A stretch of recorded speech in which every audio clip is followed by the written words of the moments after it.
attention now to the microphone behind home plate and join the Yankees in welcoming our MC, Michael Kay.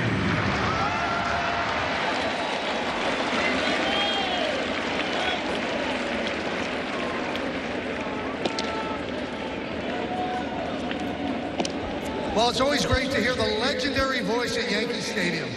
Welcome to the 77th annual Old Timers Day at Yankee Stadium. This is always one of my favorite days of the baseball season, getting to see all these former Yankee greats back together wearing the pinstripes and the interlocking NY. And today marks the return of the Old Timers Day game.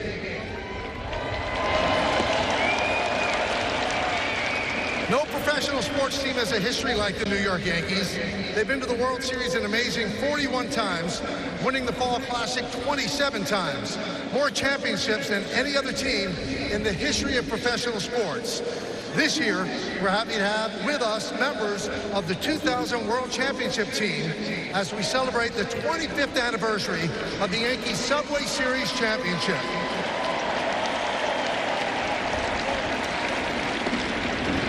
The 2000 New York Yankees are the last three-peat champion in baseball history, and the 2000 season was the most challenging of all of them. If anything, the Yankees' 2000 season was a testament to their resilience, heart, and championship mettle. They hovered around 500 for most of the first 3 months of the season, but starting July 1st, they won 21 out of 30 games, and they eventually took over first place for the rest of the season. However, a rough stretch at the end of the regular season had many people counting them out from winning a third consecutive title. After a tough 5-game series with Oakland, they took care of Seattle in 6 games in the ALCS, only to have their crosstown rivals, the Mets, waiting for them in the World Series, the first Subway Series since 1956. At this time, let us all direct our attention to the video board in center field as we take a look back at the 2000 championship season, a season and a team that showed you can never count out the heart of a champion. Well, welcome everyone to the 2000 season. We hit a new millennium. Last century was great for the Yanks. The pitch swung on and into the air deep to left field. Gone! New York starts 2000 like they ended the last millennium. Clay Bellinger sends this one high and deep to left field, way back, and it is out of here. Clay Bellinger says, take that. Swung on and hit high in the air to deep center. It's gone! And the ball game is tied at 7. What a comeback! 7 runs here in the 7th inning. Posada swings away and hits it deep to left. It is gone! A game-winning 3-run home run on the first pitch. Swings and hits a high drive to right. That ball is high. It is far. It is gone! We are tied at 3. Pitch swung on and into the air to deep right center. Unbelievable! Justice prevails in New York. Justice and Bernie Williams go back-to-back, and the Yankees win the game 4-3. Off the end of the bat, it's going to fall. The Yankees are going to win it. Then Allen Hill comes off the bench. It's a grand slam, and the Yankees take a 9-5 lead. Tino Martinez with a game-winning RBI single.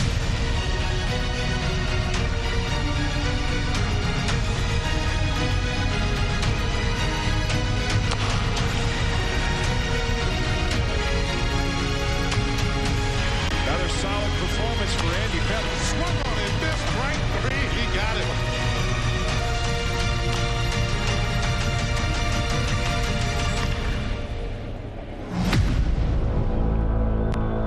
Never underestimate the heart of a champion.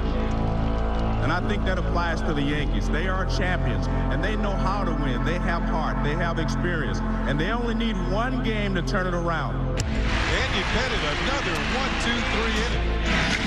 Hard hit. Glenn Allen Hill comes through for the Yankees. Soho hits one fair past first and into the corners. And it's 3-0 New York. Game 2 belongs to the world champion Yankees.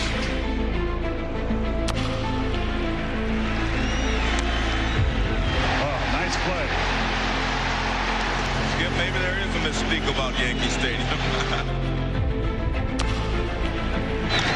Line to the center field. an insurance run for the Yankees. And tomorrow in Oakland, the A's and the Yankees will battle it out to see who wins this series.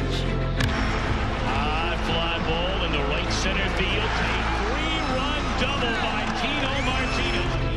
Popped up to first. Tino in foul territory. Tino makes the catch. The New York Yankees have won the division series. It's 1-0 Seattle. We're in the 8th. Swung on in line. Base hit. Right center field. The Yankees tie the game at 1. And it is off McLemore's glove to right field. Bernie rounds third. He will score. Skies one to deep right. Javier back. Looking up. Gone. 7 runs on 8 hits in this inning. The rocket Roger Clemens on the mound. This guy is always capable of overpowering the opposition. Swing and a miss, strike 3. Swung and a miss, he struck him out. A called strike 3. No hits through 6.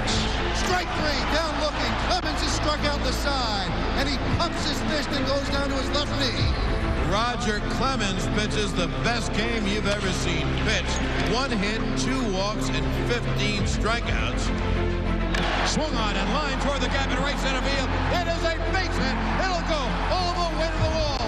Jorge Posada put the Yankees back in the ball game. Everyone in this ballpark is standing up. This booth is shaking. And the 3-1. Swung on a drill deep to right field. There it goes. See ya. Into the upper deck. David Justice with a 3-run home run. Get your tokens ready.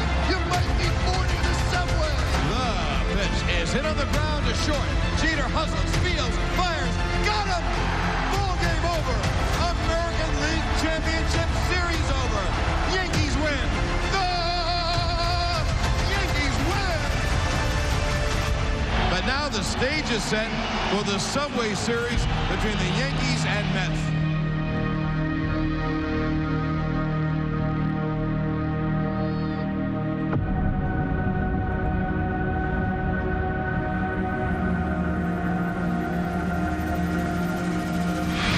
Swung on a drill deep to left field, giving chase is Justice. Looking up, and it's off the top of the wall. Kicks back to the field. Fielded by Justice. He fires into Jeter. Perez is coming home. Here's the throw. He is out at the plate. Oh, what a relay throw by Derek Jeter. 3 in the 12. This And the Yankees win the game. A big base hit for Jose Vizcaíno. Here we go, game 2 of the 2000 World Series. Swing. Swung on it, hit in the air to deep left. There it is, gone.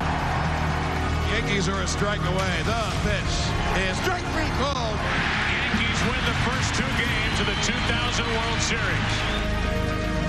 So Derek Jeter moves into the leadoff spot. And he goes after the first pitch way back left field. Derek Jeter, he's on and out. Goodbye home run. First pitch homer for Derek Jeter. Here comes David Cone, 37-year-old right-hander. Swung on and popped him up. So Cone comes on to get Piazza. Strike 3. Ball game over. Mariano Rivera comes in and pitches 2 brilliant innings and take a 3-1 lead in the World Series. That's well hit into left field by Tyler. Up by Yanni back. It's a 2-2 game. Derek Jeter's gone deep again. Into left field, a base hit. To second is Posada. So with 2 on, 2 out, Luis Sojo will bat. Al Leiter with a season-high 141 pitches on the night. Up the middle. Base hit. Here comes Posada. Throw to the plate. Hits the runner. Into the dugout. Brocious will score, and the Yankees lead 4-2. Piazza gets into 1 to center. Back is Brian Williams. A 3-piece. The New York Yankees, for the 3rd time in a row, 4th time in 5 years, and 26th time in franchise history, they are the world champions. Yankees win. The Yankees win.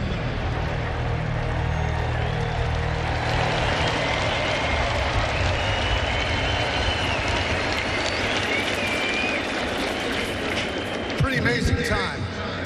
To start the program, we have some very special guests to introduce.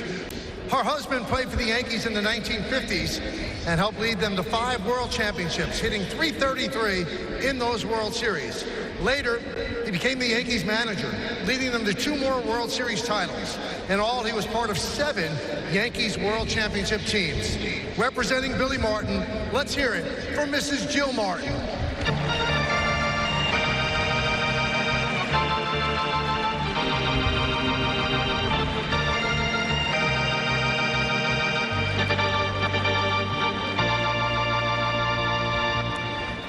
He played 13 seasons for the Yankees. He was a Gold Glove Award winner and a 5-time All-Star who appeared in 2 American League Championship Series and 1 World Series. In 1983, he hung up his cleats for the microphone and continued at Yankee Stadium broadcasting Yankee games for 25 years. Representing Bobby Mercer, his wife, Mrs. Kay Mercer.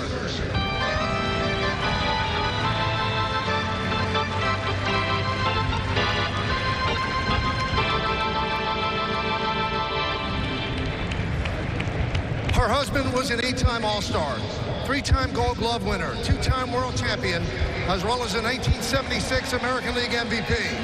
In April of 1976, he was named the 6th captain in Yankees franchise history and was captain of the 1978 championship team.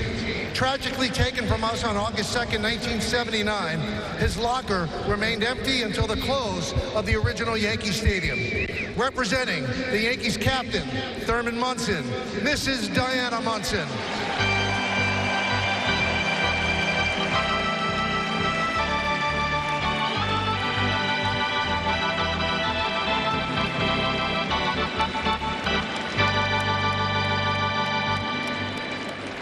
Now we have a special guest that is back for their first Old Timers Day as we help celebrate the 2000 championship team. Came over in a trade in the middle of the 2000 season and would play 68 games for the Yankees, filling in at second, third, and short. It's only fitting that he's the first player from the 2000 championship team introduced today because it was his RBI single in the bottom of the 12th of the first game of the World Series that gave the Yankees the victory. Let's welcome back Jose Vizcaíno.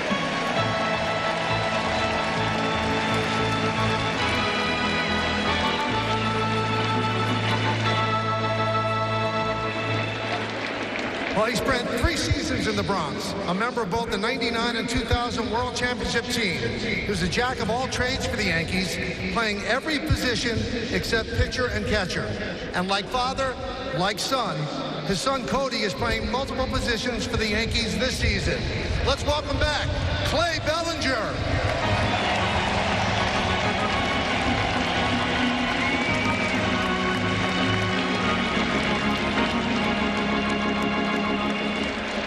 This native of Brooklyn has been with the Yankees in just about every capacity. He was a Yankee infielder during the '82 season. He was a manager of the Yankees minor league system. He was the first base coach on the 2000 World Championship team. And today, he is adding manager of the Old Timers game to his resume. Let's welcome Lee Mazzilli.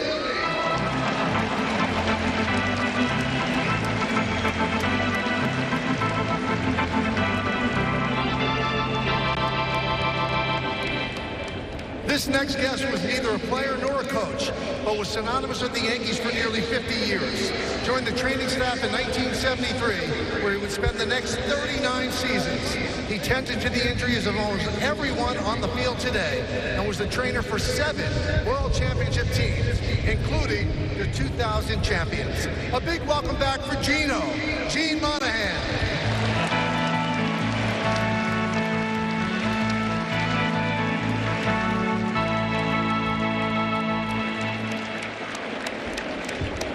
Well, we have a doctor back in the house today. He signed as a free agent with the Yankees prior to the '96 season. And on May 14th of that year, he gave the old stadium one of those nights that only it could produce as he pitched the 8th and possibly one of the most improbable no-hitters in Yankees history. He'd win 11 games that year to help the Yankees win their first World Series title in 18 years. He also signed with them in the middle of the 2000 season and would win 4 games and save 2 others to help them capture the 2000 World Championship. Let's have a nice warm welcome back for Doc Dwight Gooden.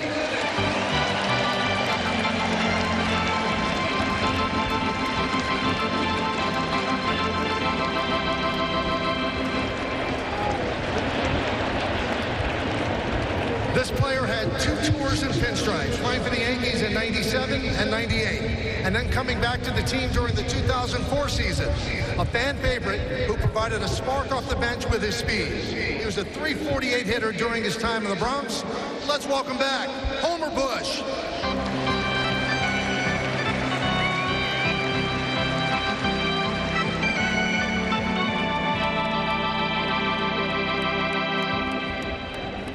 Our next guest was a dependable backup behind the plate for the 2003 American League champions.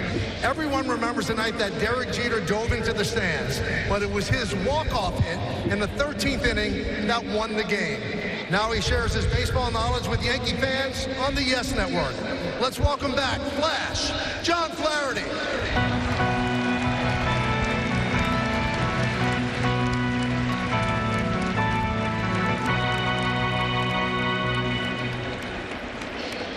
This next guest made an immediate impact when he arrived in the Bronx in '98. In his first Yankee Stadium start, he went 5 for 5 with 2 homers and 2 doubles. Over the final 10 days of the season, he hit .464 with 7 home runs, including 3 grand slams, and drove in 20 runs. He added 2 more home runs in the ALDS sweep that season.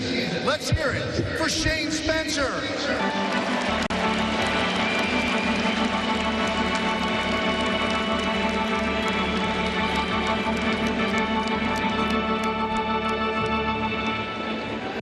This next guest spent 3 seasons as a Bronx Bomber from 78 to 80. Who could forget the 78 series when he had 3 hits in both Games 5 and the deciding Game 6. He would hit .438 with 7 hits in the World Series and drove in 2 runs in the Game 6 clincher. Say hello to Brian Doyle.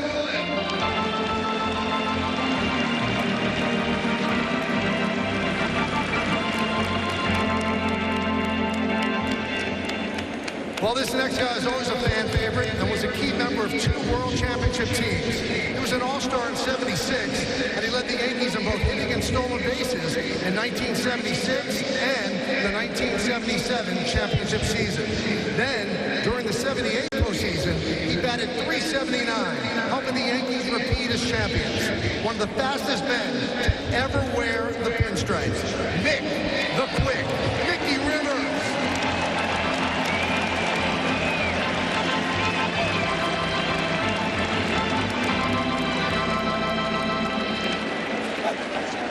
A 2-time All-Star.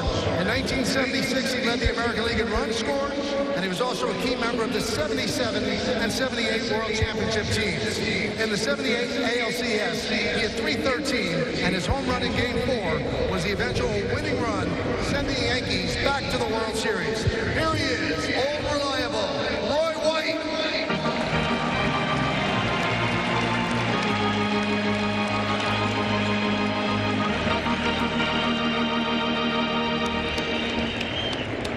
Signed as a free agent prior to the 2006 season, he added a great combination of speed and power to the top of the lineup.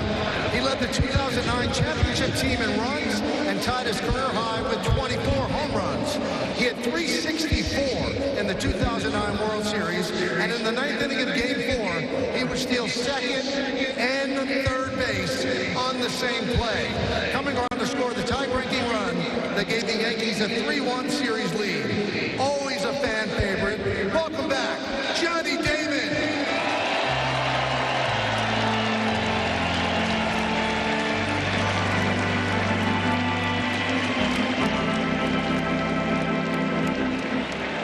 Well, this next guest is back for his first Oldtimers Day. He only appeared in 22 games for the 2000 squad, but really took off the following season when he finished 3rd in the Rookie of the Year voting. 2002 was his best season in pinstripes, earning his first All-Star Game selection, hitting .300 with 51 doubles, 39 home runs, and 102 ribbies, with 42 stolen bases to lead the American League. Let's hear it for Alfonso Soriano.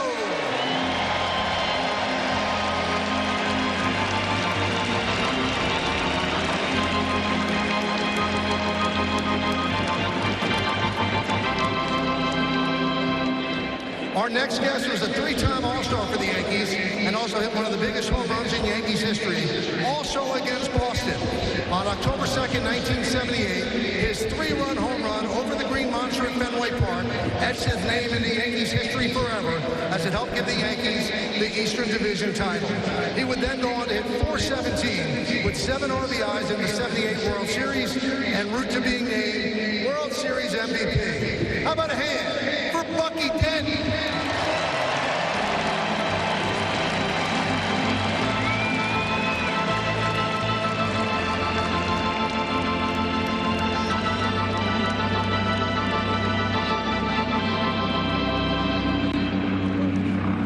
This next guest was a fan favorite during his 11-year spring for the Yankees. He was a part of the '77 and '78 World Championship teams, leading the '78 team with a .314 average. After retiring midway through the 1984 season, he would go on to become the Yankees hitting coach, then manager, then general manager, and then manager again. Ladies and gentlemen, let's hear it for Sweet Lou Piniella.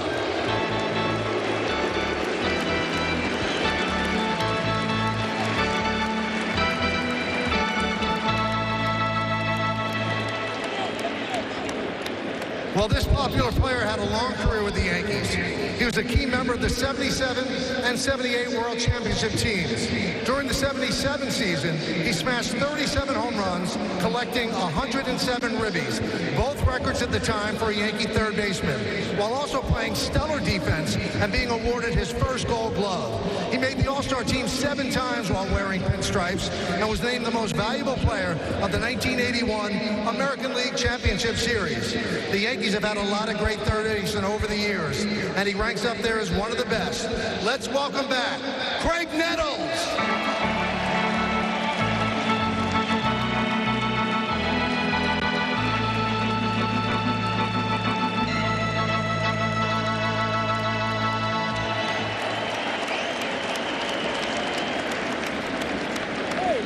This career Yankee won 16 games in 1977 and another 2 games in the postseason.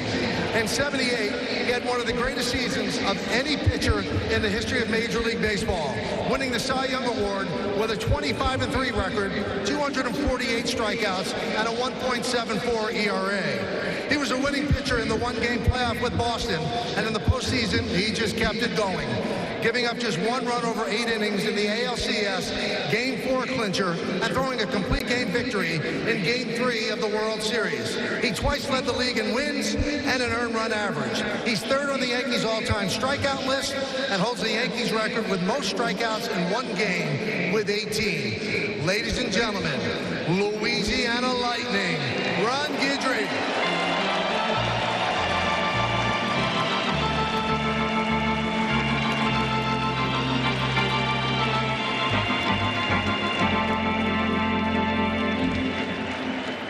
Well, this first baseman was at the heart of the '77 and '78 lineup. He would play a total of 6 seasons with the Yankees and hit one of the most memorable home runs in Yankees history. On October 14th, 1976, the score was tied when he led off the bottom of the 9th inning with a home run that put the Yankees back in the World Series. After retiring, he got into coaching and was the hitting coach on 4 Yankees championship teams, including the 2000 championships. Let's hear it for Chris Chambliss.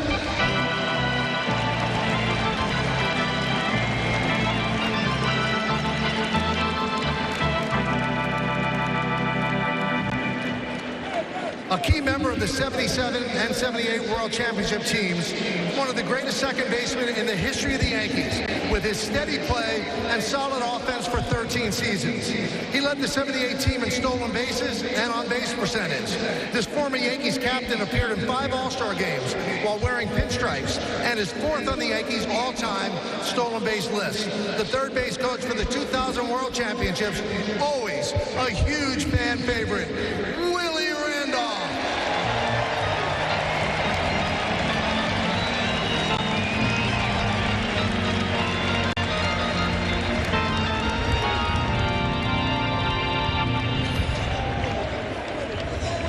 He spent 7 seasons with the Yankees, was a key member out of the bullpen for the 98, 99, and 2000 World Championship teams.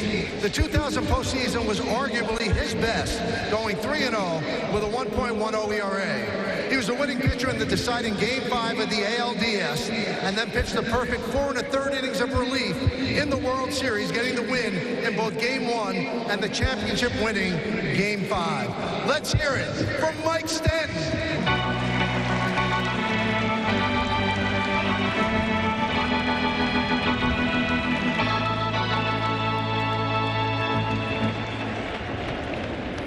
If there were utility pitchers, this next guy would have fit that role. He could start, long relief, short relief, and even close some games in his 7 seasons with the Yankees. A big part of 4 Yankees World Championship teams, he won 7 games for the 2000 championships, including a complete game shutout on May 25th of that season. Let's welcome back Ramiro Mendoza.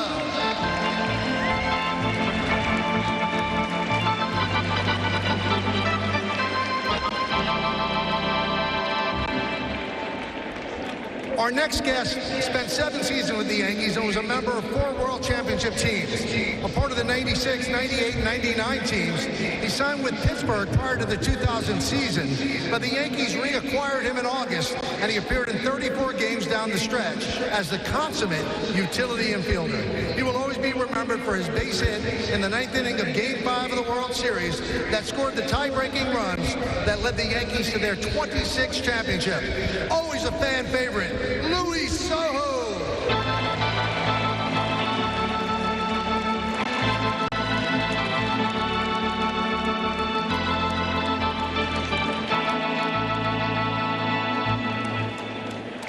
He was one of the most popular pitchers on the World Championship teams at the end of the last century. He defected from Cuba and signed with the Yankees just before the beginning of the 98 season. He brought his unique leg kick to the majors and would win 12 games that year for the 98 World Champions and 2 more in the postseason, with none bigger than his masterpiece in Game 4 of the ALCS that evened the series. The following year, he led the 99 World Championship team with 17 wins, and in 2000, he had another 12 victories. One of the great postseason pitchers of his time, he won his first 8 postseason decisions, including 3 during the 2000 postseason. The 1999 American League Championship Series MVP and a 3-time world champion with the Yankees. Let's hear it for El Duque, Orlando Hernandez.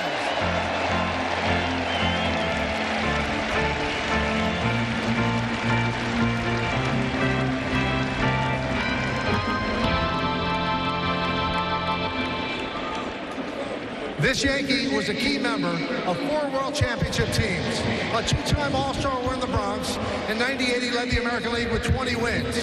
He was 6-1 in the postseason as a Yankee. It was his gutsy performance in Game 3 of the 96 Fall Classic that got the Yankees back in the series. In the 2000 World Series, he only faced 1 batter. Boy, was it a big batter. Coming in to face Mike Piazza and getting him to pop out in Game 4 to preserve the Yankees' 3-2 lead. On July 18, 1999, he would forever etch his name in Yankees lore when he would pitch the 3rd perfect game in Yankees history. Let's have a warm welcome back for another one of my Yes Network broadcasting partners, Tony David Cole.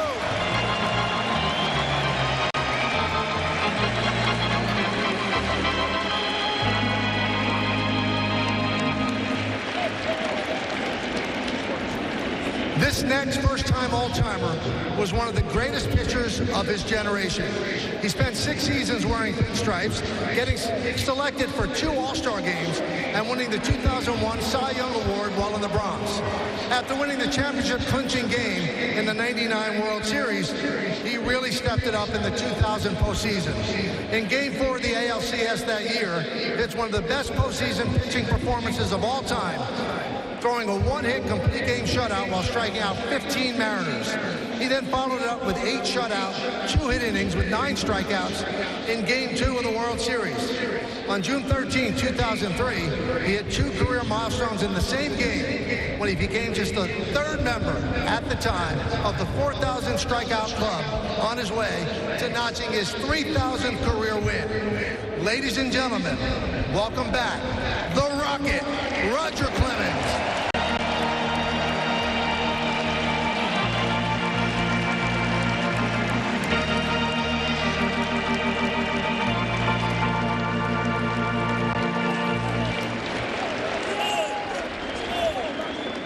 The Yankees traded for this first baseman prior to the '96 season, and he helped lead them to 4 World Series titles. Not only did he play flawless defense every night, but he also produced 2 of the biggest home runs in World Series history. First in 1998, his grand slam in the 7th inning of Game 1 helped the Yankees lead themselves to a sweep of the Padres. Then, nobody will ever forget the way he made the old stadium rock with his dramatic home run with 2 outs in the 9th inning of Game 4 of the 2001 World Series. But he probably had his best overall postseason of his career in 2000, with some highlights being going 3 for 5 with 3 ribbies in the deciding Game 5 of the ALDS and getting a 1-out single in the 12th inning of Game 1 of the World Series, then coming around to score the winning run. For the entire postseason, he had 364. Let's hear it for Constantino Martinez.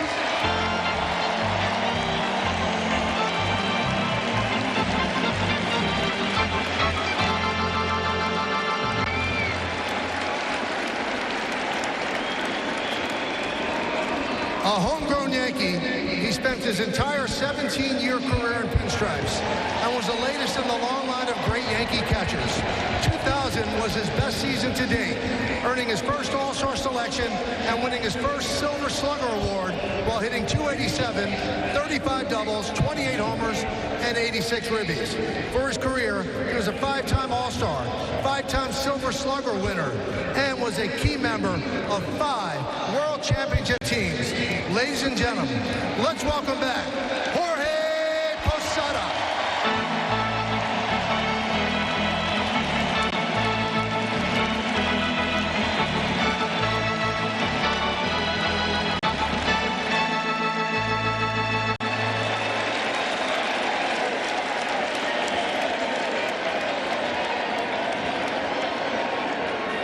This old-timer spent 9 seasons patrolling right field. 4-time All-Star, he hit over 306 times and was the '94 American League batting champion.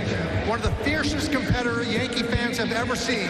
He was a key member of 4 World Championship teams. In Game 5 of the '96 series, with an injured leg, he ran down a deep fly ball for the final out of a 1-0 Yankees victory. His 100 RBIs in 2000 was his 4th straight season of 100 or more ribbies.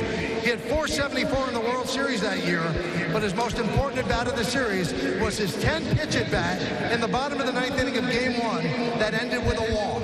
And then he would come around to score the tying run, sending the game into extra innings. Now, he's another one of my broadcasting partners on the Yes Network. Ladies and gentlemen, the Warrior, Paul O'Neill.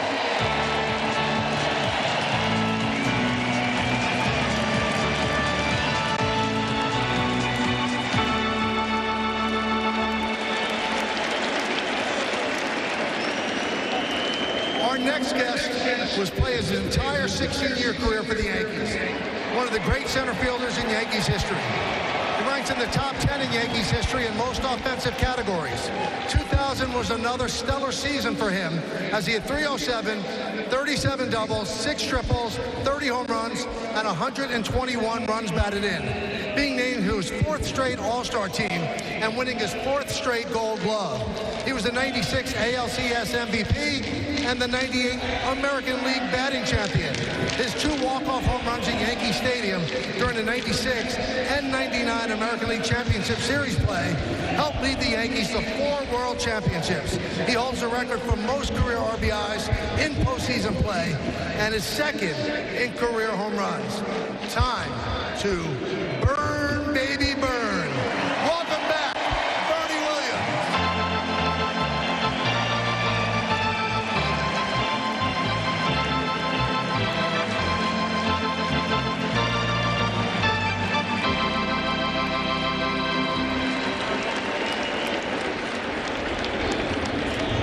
won 12 games as a rookie in '95. In his second season, he led the American League with 21 wins, and he had 19 wins for the 2000 championship team. For 15 seasons, he proudly wore the pinstripes, giving one of the most intense stares in from the pitcher's mound, and had one of the best pickoff moves anyone had ever seen.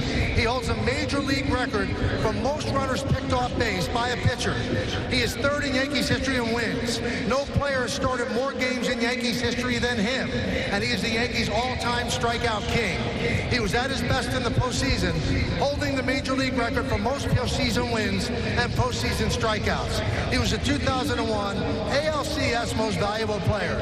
In the 2000 postseason, he won 2 games, had a 2.88 ERA, and he struck out 18. A 3-time All-Star and 5-time World Champion. Welcome back, Andrew Eugene Pettit.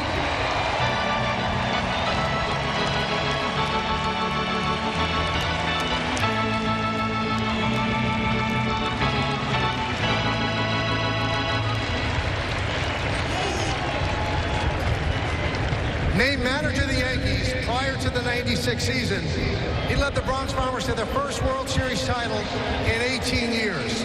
He managed the Yankees for 12 seasons and is second in franchise history with 1,173 wins as a manager.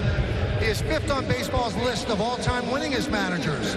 He is one of only 2 managers to lead their teams to 3 consecutive championships. And in '98, he led them to a major league record 125 wins. During his 12 years in the Bronx, he led the Yankees to 6 American League pennants and 4 World Series titles. In 2014, he was inducted into the Baseball Hall of Fame. Ladies and gentlemen, let's hear it for the manager of the 2000 World Series champion Yankees, Joe Torre.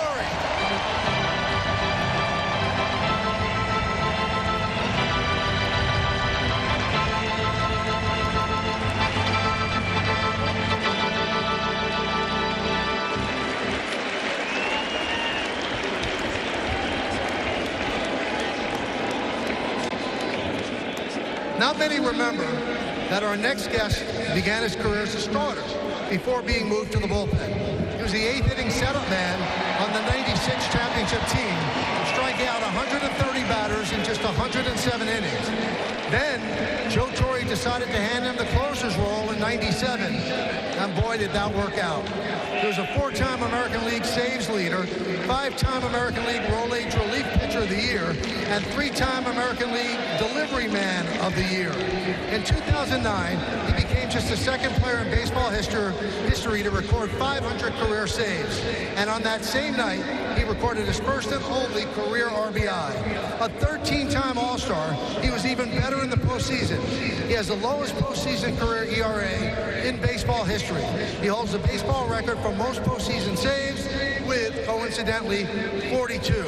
He was the 2003 ALCS MVP and the '99 World Series MVP. A 5-time world champion, he was the first player ever to be unanimously elected to baseball's Hall of Fame. Ladies and gentlemen, it's time to enter Sandman, baseball's all-time saves leader, number 42, Mariano Rivera.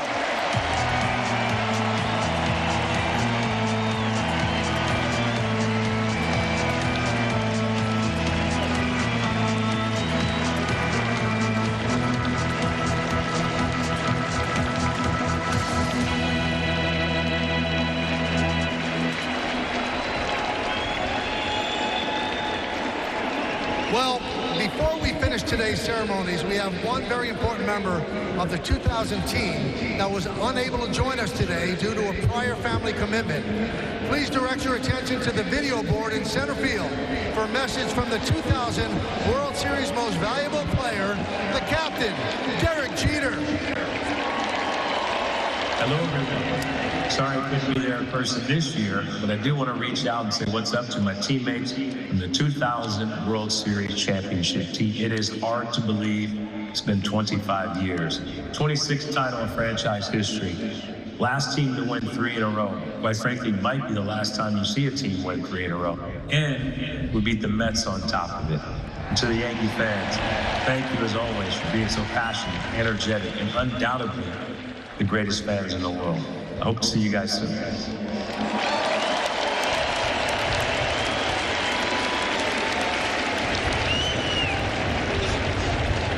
Ladies and gentlemen, will you please rise?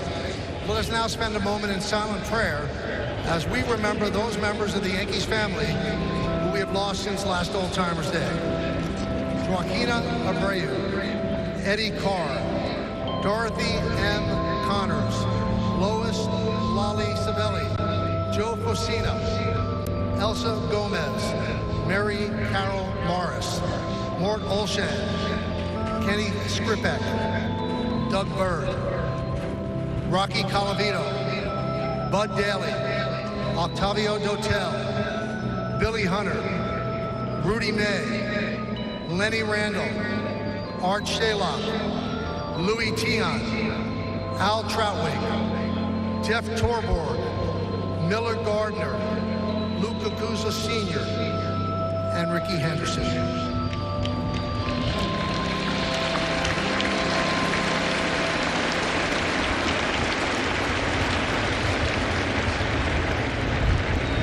Thank you, and please remain standing. Robert Merrill was a mainstay at Old Timers Day when he would sing either our national anthem or America the Beautiful. Now the Yankees would like to pay tribute to number 1.5 with his rendition of our national anthem.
Old Timers Day continues from Yankee Stadium. We're glad you're with us on Yes and the Gotham Sports app. Michael Kay, our colleague, just getting done with the player introductions, and everybody in attendance. Bob Lorenz and Jack Curry with you in our broadcast booth. Michael will join us shortly, but it's everything we come to expect from Old Timers Day, Jack, in the introductions and saving some of those big guns for last in terms of the Posadas, Pettits, and Riveras of the world. I thought it was fitting that Mariano Rivera was the closer, Bob, in terms of the player introductions, the final player to be introduced and to join those 2,000 Yankees on the field and the other Old Timers who are here.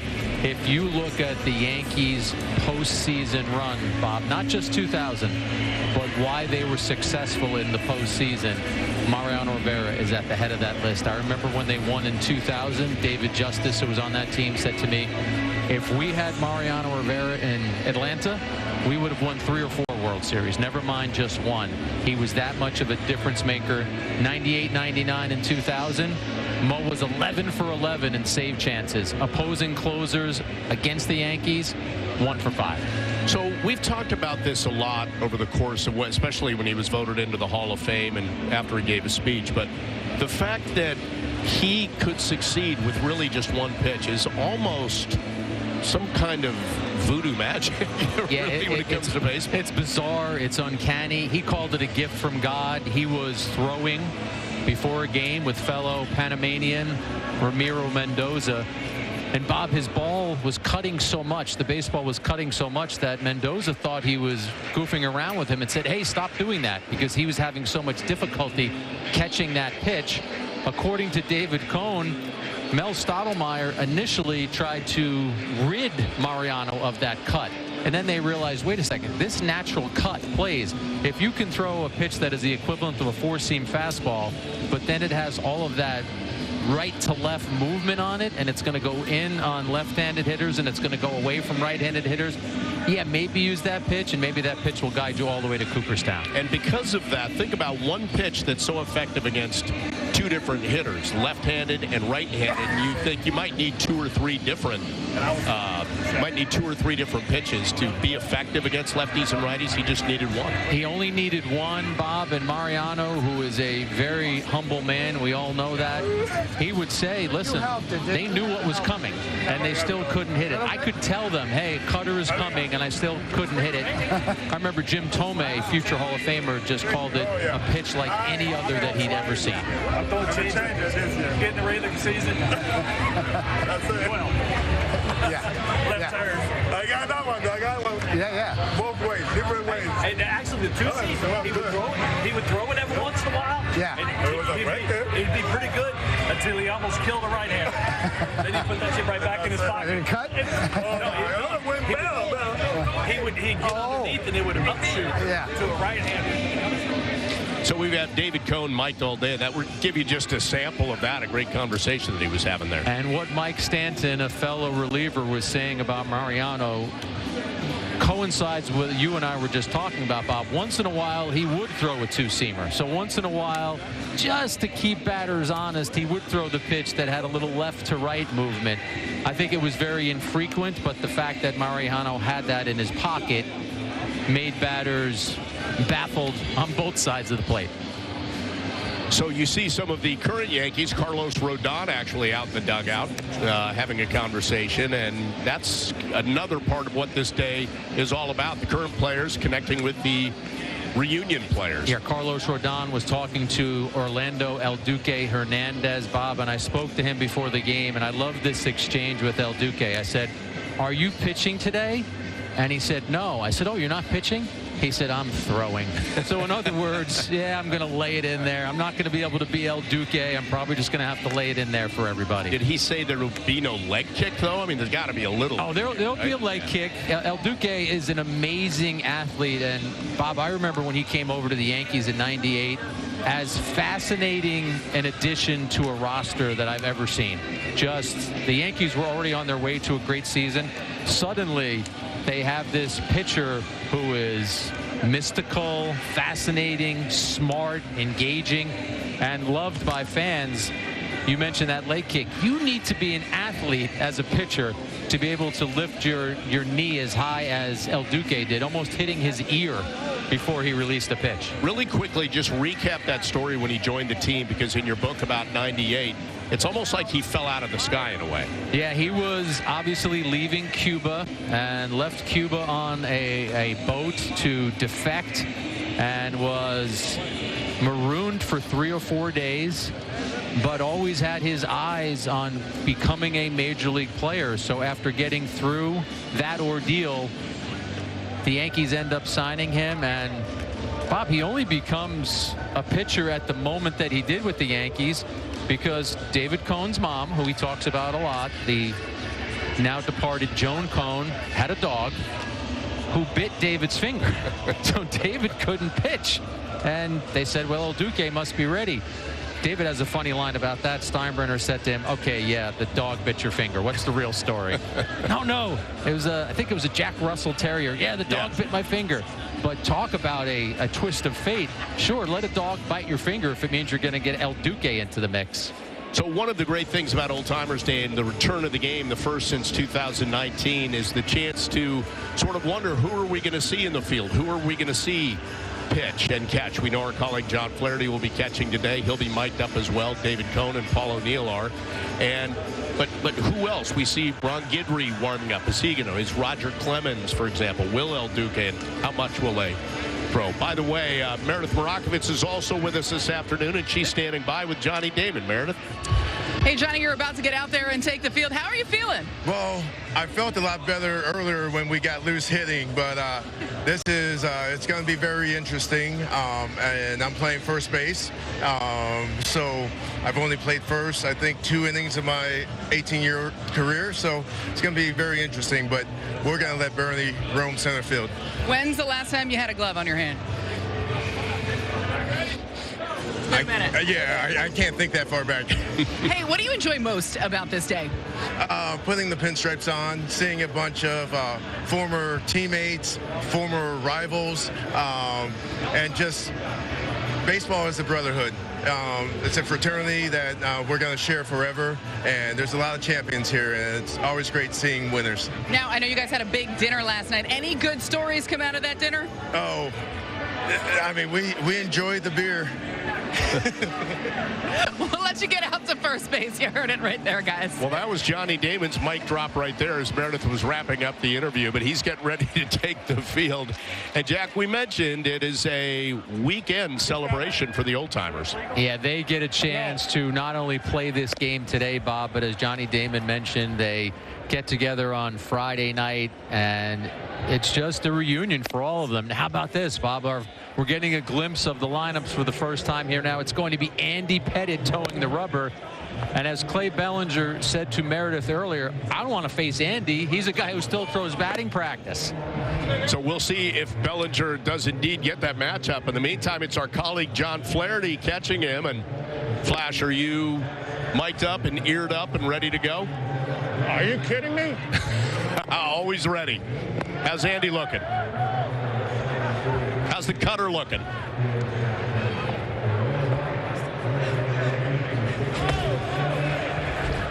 We could have some fun with Flash, Bob, and ask him if he's using PitchCom. I have a feeling that PitchCom is outlawed in the Old Timers Day. They're going to be going with the regular signs. PitchCom is obviously great. No. Speeds things up. Looks like Flash is saying no to maybe a cutter. Oh, no throw to second base. That's what it was. He did not want to. Yep. Didn't want to do that. Wants to save it in case somebody really steals. Did you see him? He broke everything out there. Curveball, everything.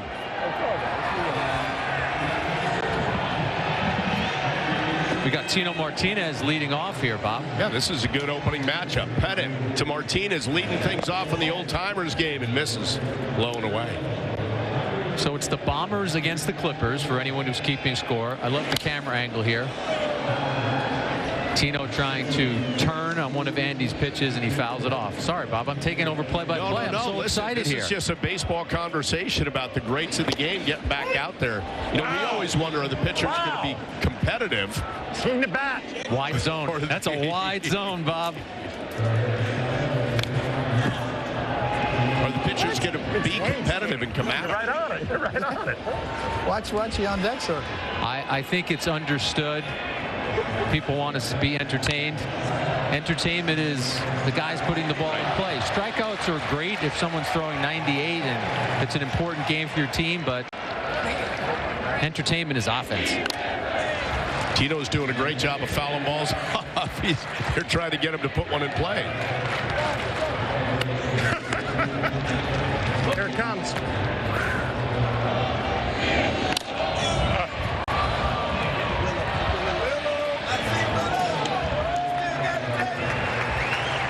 Well, that was an easy rep for Johnny Damon at first base. And an easy rep for Willie Randolph, looking very comfortable and very fit at second base. And see ya. Right side. If what I was told on the field comes to fruition, Bob, Mike Stanton, the lefty reliever, will also get some reps at second base in this game. So we'll be looking for that at second base.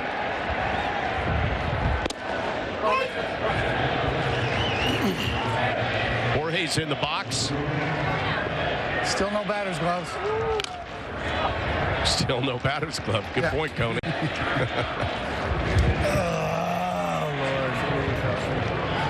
Bob, his dad wouldn't let him wear batting gloves. His dad wouldn't let him use an aluminum bat. A chopper through the right side. Posada with a base hit.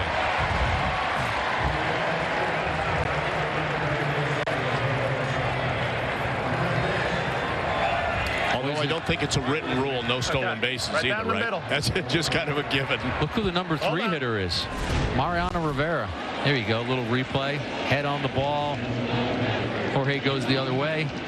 I'm intrigued by this matchup. Usually it would be Pettitte to Rivera in games. Now it's Pettitte against Rivera. Andy! We go from no batting gloves to 2 of them.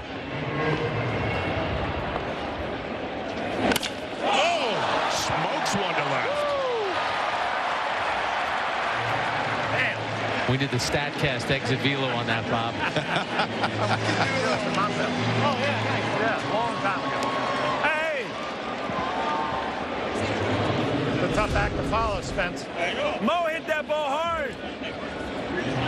Hey! Good view from the side. Excellent contact. Mariano Rivera. Hit that thing hard. Terrific athlete on any team he played for, Bob.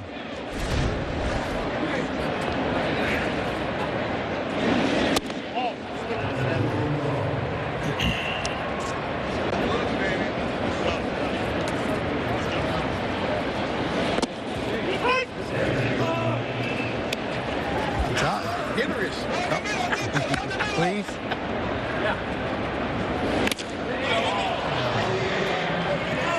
Shane Spencer, a little pop. Willie's got it, one away. Did you see he dropped the ball? He wanted to try and turn too.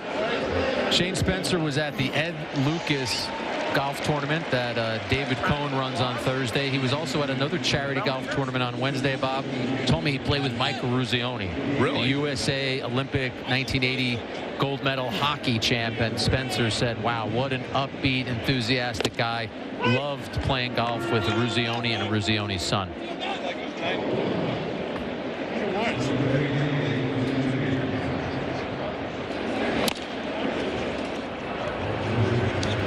So Bellinger getting the matchup he did not want, right, against Pettit. Old Timers, they have never seen a guy throw breaking balls. So he's getting the, there's Flash giving Bellinger a little advice here.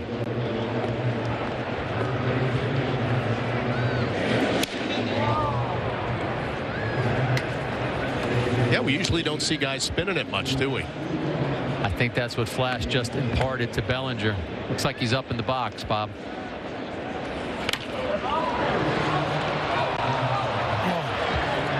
Stop at third base there, 2 away. Oh, that's 3, excuse me. 3rd out of the inning, and that'll do it. Posada, I'll warm you up. I'll warm him up.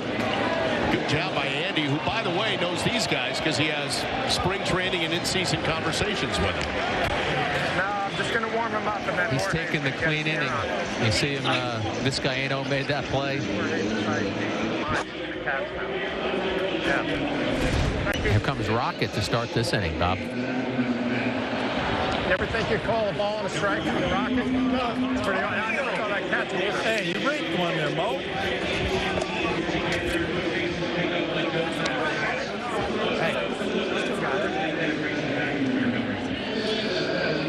As Flash warms up Roger Clemens, let's toss it back downstairs to Meredith. What do you got, Meredith? Well, I'm standing with Ron Guidry. Ron, I know you work a lot with Andy Pettit with this team in spring. What did you think of his stuff out there today? We got to refine. We got to go back to spring training. We got to refine it. He was doing good, but you got to give Tino credit. He was fouling off some nasty pitches, so that's what hitters are supposed to do. What do those pinstripes mean to you, Gator? Well, look, you know, when you talk about baseball and everything, and you see that NY, that's one of the most notable things that everybody knows, that NY. And to be part of it, it's the culmination of a lifelong dream. Now, your guy, Mickey, over there, you had some contention with him earlier about the way he was running out to the field. You know, his nickname was Quick. But it's ironic how times change and you go from quick to I haven't figured it out yet. I was waiting for him to come in because, first of all, he has my glove, and I just wondered how long it was going to take him to get back into the dugout. I know you're close with him. What was he like? What's he like? Every team has to have a player like that because Mickey's the guy. Not only is he the spark plug, but his character, his funniness, and the antics that he did on the baseball field were hilarious. So, as a team needs that to keep you from getting too high or too low, because there's no telling what he's going to come out and do on the field or in the locker room. Hey, I know you've told this story a ton, but tell me about when he ran to second base and the money came out of the pocket. Oh, do we have to tell Alan? Well, he went to the dog track. He had a bad night at the dog track, so he came to the ballpark. He said his legs were tired. He didn't want to play. So Billy went up back into his office, called upstairs. He went to see Mr. Steinbrenner, and Mr. Steinbrenner forwarded him some money on his check. So he came, he put the money in his back pocket. He wouldn't leave it in the clubhouse in his pants or in the safe. He put it in his back pocket. Munson hit a ball into right field. It was a single, and it was a hit and run. Now, he didn't see the ball go to right field, so he didn't know where it was, but he was stealing. When he slid, the envelope came out, and the money was flying all over, and he was picking it up, and Munson was screaming and hollering, go to third, and you could hear, not until I pick up my cash. Munson had to come back to first. Forever entertaining. Hey, I'll let you get back to the game. I'm sure you'll be out there soon, right? Unfortunately, yes. Good luck out there, Gator, guys. Back to you. Meredith, thank you. So what we learned there is the safest place for money is not a safe, but Mickey Rivers' back pocket. I have heard that story before, Bob. I'm not surprised. How about this nifty 2-5-3 double play? That's Posada to Soho to Tino Martinez. By the way, that is Posada catching.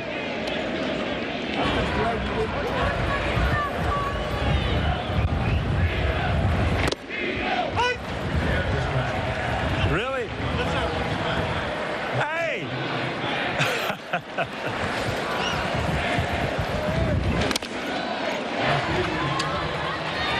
There's Stanton at second base. There's Paul taking advantage of the defensive edge. Hey! Oh, my God. I just wanted to make contact. He called a pitch like a Maddox pitch on me. I'm like, I need more than one swing.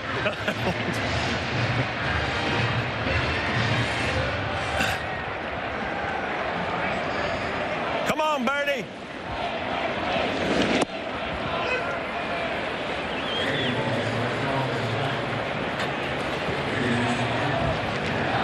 Hey, you better watch it.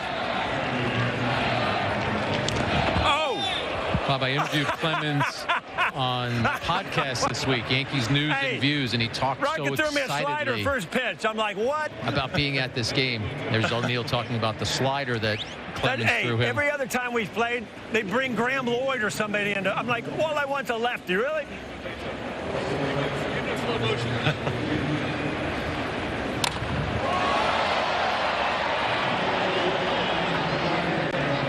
Bernie dropping one into left field. Bernie was thinking too, but Paul was not allowing that, by the way. I think that was a smart move. See that range? On all fronts. Thank you very much. By the way, Rocket throws me a slider first pitch. Is that surprising? And then he threw in the other batted box strike. I'm like, I need more than one hack here. I better hack. The one I want to get out is Bernie, because I never got him out of the range.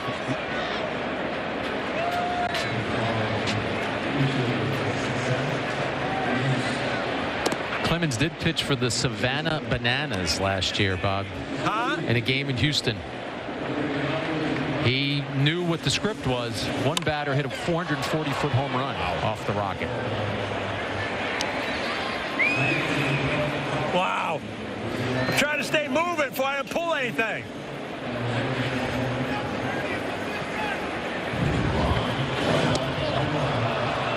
He just did the same thing to Damon that he did to O'Neill. That's enough running. There was some little spin on that slider. I think Johnny Damon was thinking fastball. Watch this pitch, Bob. Yeah, it's gonna have a little. Here you go. Here you go, Johnny. I'm just gonna break this slider off for you. Yeah, he threw me a slider first pitch. I'm like, really? I can't see it as it is. Now I'm watching a slider down and in. Oh! Paul, come on. Paul, you gotta. Oh, there you go. Oh! Bobbled in left. One more check over the shoulder for Paul, and he scores. And he's exhausted. Man, I ain't scored a run in a while.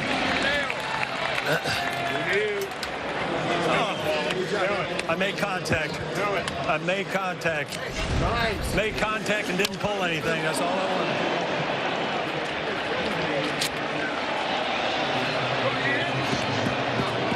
Coney. Yeah. I ain't seen a slider in 25 years, and Rocket threw me one first. I'm like, really? Rocket, what are you leading me off with a slider for? Slider? Hey, Mr. Splitty's back.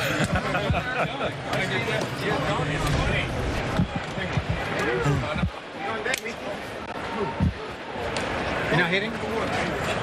Not good. Not good at all. I saw him booted out in left field. I thought, good, I don't have to push this thing. Okay. I just want to get to the booth today in one piece. The pitching change, Jack. Ron Guidry coming in. So, Paul, you didn't like that slider is what I'm grasping from your conversation. You know what? Rock has never thrown me a slider first pitch in his life. It was usually at my head, but then the other one was outside. I didn't want to make a fuss about it, but it was outside. And I thought, I need more than one hack at this at bat, so I better just start swinging.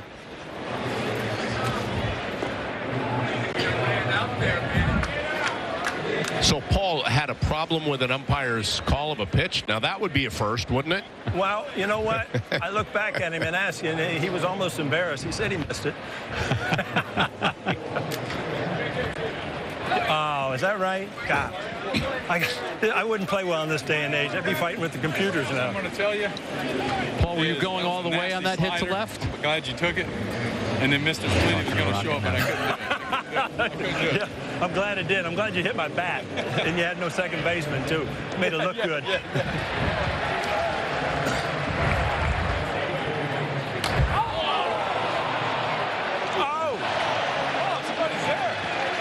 So, Rocky, you, the Bananas game, you actually went at it? Yeah, the Savannah Bananas talked me into pitching a game in Houston, in my hometown, obviously. And I thought I was just going to throw out a first pitch and run for mayor. Next thing you know, I got a pitching inning. And full disclosure, I had to ice for 3 days straight. Oh, my God.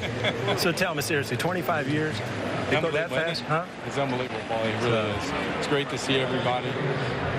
25 years, man. We were doing some winning.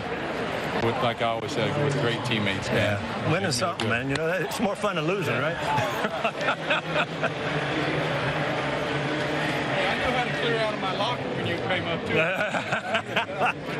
it. Rocket, all I know is when we played Seattle, usually the first one went over my head. And all of a sudden you got traded over the Yankees, and it kind of changed things. I do appreciate that, by the way.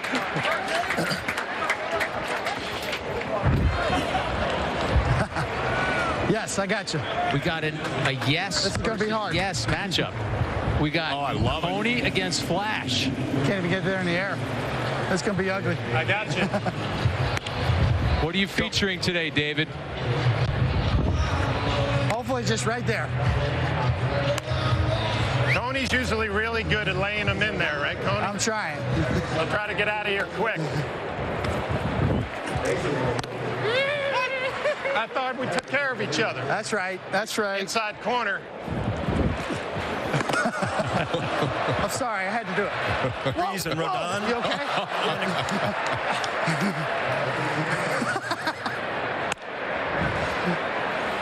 Wow. You got me?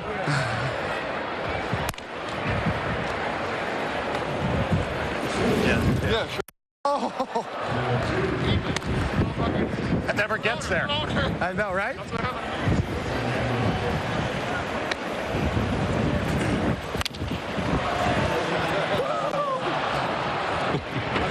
This looks fun. We're not backing up bases today. Bragging rights. Well, you got to understand, when we make an error out there, it's not really an error, because nobody can run to the bases. No. I think if you just get through and you're healthy and you don't get hurt, it's a win. Yeah, I agree 100%. I told Max I'm going to stay in shape till I'm like 65, so I had to thank Tony for that. You guys kind of get gypped, though, because when I started playing... Can I pitch for the grass? Can I move up to the grass? You're David Cohn. You can do whatever you want. Now you got clowns like me out here. You don't get the true thing of Oldtimers. Yes. You included. There's some pretty cool names out here. I mean, between you, Soriano, and Damon, I'm not sure who has the best physique. Nah, you're up there. Well, don't look under the hood. It doesn't work well. No. You guys have a good one, man. Wow, Take care. Jorge. Let it go, Jorge. You ain't got to block it. Still blocking it. Did Jorge hit you? It's like we're back in 2000, Jorge, right?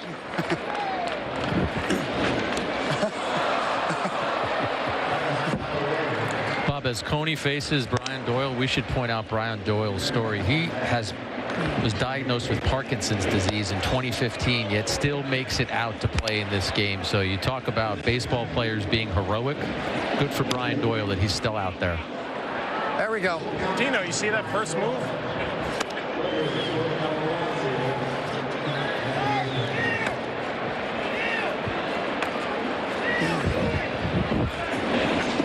Do it, Jorge. Damn. Do it. Sorry, Jorge.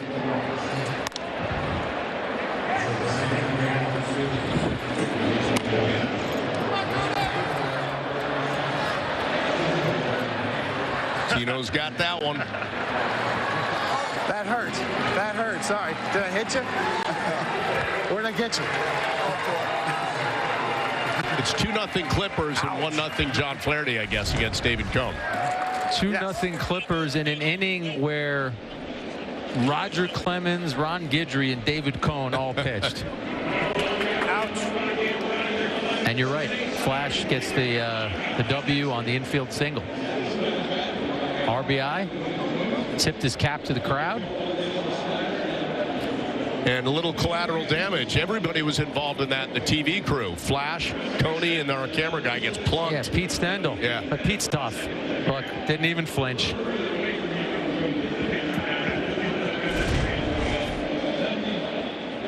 We also should point out Vizcaino had a single in that inning. If you want to retrace your steps back to 2000, Vizcaino had a very important single in 2000. He obviously had the game winner in Game 1. Joe Torre started him in that game, Bob, because he had really good numbers against Al Leiter, and he ended up winning the game late.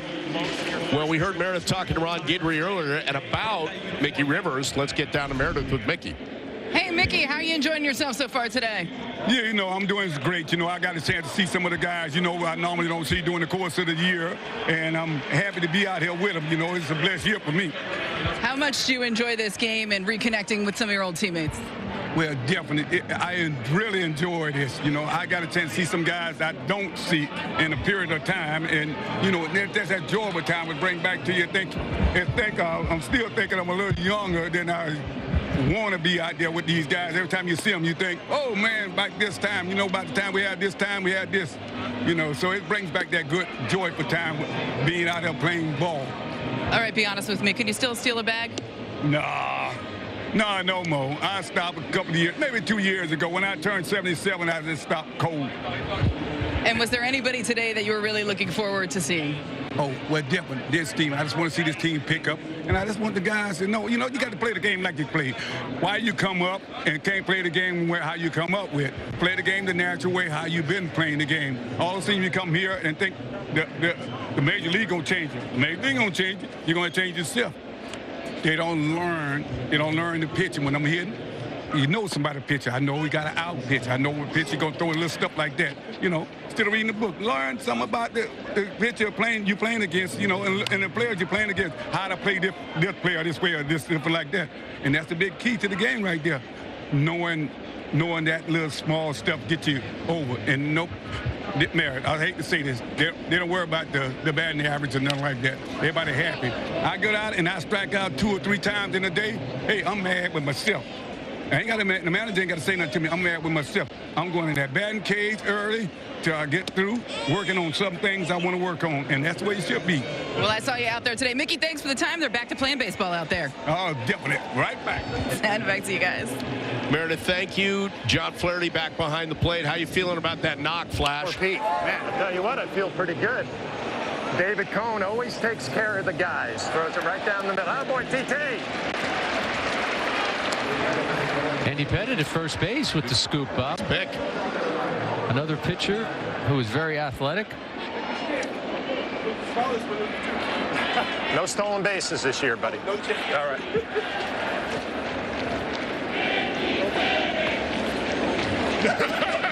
The Duke.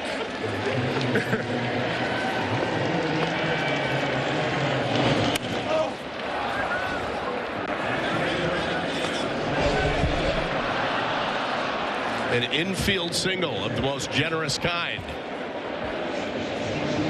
Spoke to Homer before the game, Bob, about his son, Homer Bush Jr. He's a center fielder for the AA Montgomery Biscuits in the Rays system. Draft prognosticators and folks who study the minor league system ticket him for a major league arrival in sometime in 2026, perhaps. But Homer very proud of what his son has been able to accomplish. By the way, did you notice Duque checking his infielders for the double play, the potential double plays? Mike Stanton bats. Wants to get out of the inning. Stanton had 2 wins in the 2000 World Series. Michael said this during the introduction. 4 1/3 scoreless innings. He was in the running for the MVP, Bob. He didn't get it, but he was in consideration because of how much he contributed. And now he's the second baseman, by the way. Willing to play anywhere, by the way. And it did sound like we were going to see him pitch a little bit later. Gino Martinez is coming up, Pete. This guy's got some pop. He's in good shape. I'm calling your shot. I'm calling it.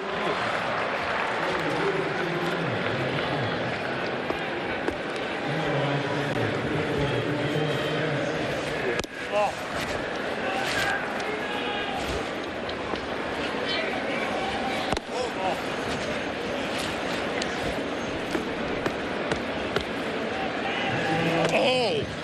That away. Down and out. Make a play. Tino goes off. Oh, and it's going to score a run. Homer Bush flashing the speed.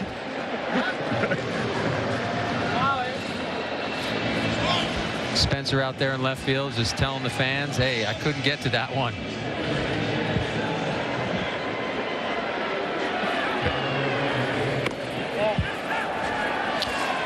Jack, I'm going to step aside right now. Michael Kay going to jump in as you and I get set for today's pregame coverage.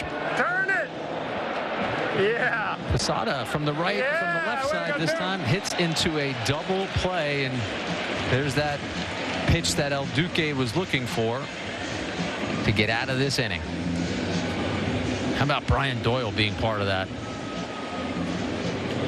Really cool to see.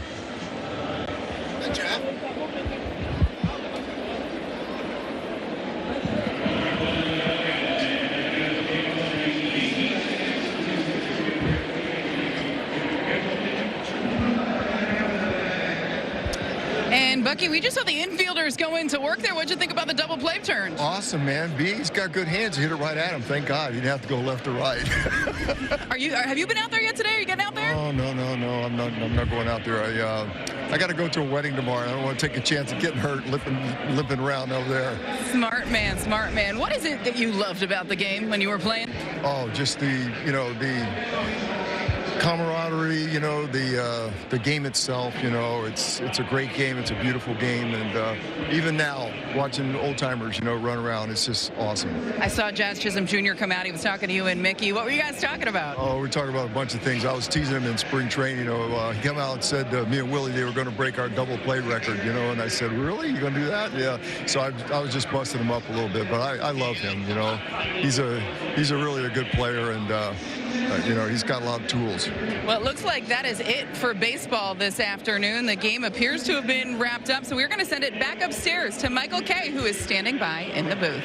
Thanks. Thank you, Meredith and Bucky. So 1 inning shorter than we thought it might be, Jack. Yeah, so the Clippers get the 2-1 win, and I know the numbers are irrelevant. Michael, you know how excited fans are just to see their heroes back on the field again. So whether it's Cone or Clemens or El Duque or Posada or Bernie or Mariano, who I think wins the award for the hardest hit baseball of the day, it's just a fun experience for the fans. Although I got to give Flaherty some credit, because I thought he hit a very well-struck ball too. Flash against Cone, so he gets bragging rights. Of the yes guys, who do you think did the best?